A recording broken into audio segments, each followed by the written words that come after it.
এসে গেছি একবারে আমরা মান্দারিলের একবারে উপরে রোপওয়ে করে এলাম 120 টাকা করে, কোনো ব্যাপার নয়। এটা জৈন মন্দির, 12তম তীর্থঙ্কর। এবার এইখানে এটা হচ্ছে আমাদের জৈনদের যে 27 তীর্থঙ্কর আছে তার মধ্যে 12তম তীর্থঙ্কর যার নাম হচ্ছে, সেটা আবার বাসুকাজি, তিনি এইখানে নির্মাণ লাভ করছিল।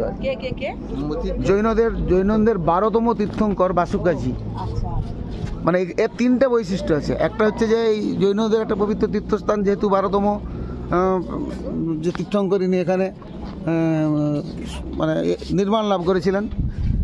রামচন্দ্র বনবাসকালে সীতাকে এখানে দিয়ে যাওয়ার সময় ওই যে সীতাকুণ্ডটা রয়েছে, আর একটা তো কুম্ভের একটা রয়েছে, অমৃত মন্থন করে এখানে মান্দারিলকে মন্থন করে পাওয়া গিয়েছে। এই হচ্ছে 3টি সমুদ্র কোথায়, সমুদ্র মন্থন, টোটাল এলাকাটা তো সমুদ্র ছিল। সমুদ্র কোথায় আজকে কি এটা আজকের ঘটনা বা 1000 5000 7000 বছর আগে এখানে কোনো কিছু ছিল, সবই সমুদ্র ছিল। আচ্ছা, এটা কি আজকের ঘটনা? সমুদ্র আপনার যেখানে বাড়ি, আপনার বাড়ি যেখানে আছে সেখানে কি বাড়ি ছিল? সেটা সবই সমুদ্র ছিল। তাহলে আপনি এখন সমুদ্র খুঁজলে পাবেন কোথায়?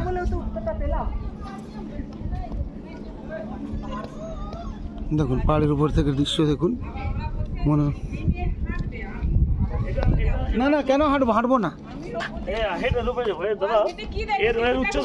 সাবিত্রী পাহাড়ের মতো, চলো মন্দিরের ভিতরে যাই, চলো। সাবিত্রী পাহাড়ের মতো উচ্চতা হবে এটা, তাই না? হ্যাঁ, ওই দিক দিয়ে রাস্তা আছে।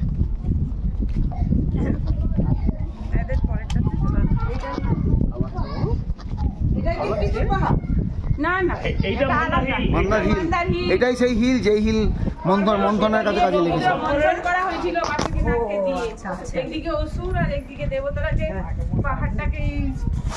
দিয়ে মন্থন করেছে।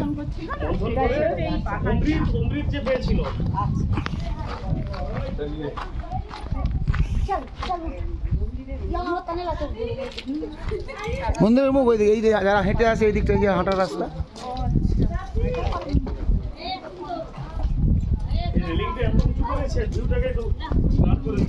না উঁচু করলে অসুবিধা আছে, না উঁচু করলে এইসব আবার উঠে টুটে পড়বে।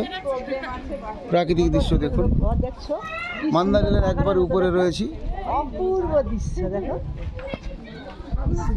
এটাকে ঠিক মতো মার্কেটিং হয় না, প্রচার নেই। অপূর্ব দৃশ্য, ভালো, দারুণ।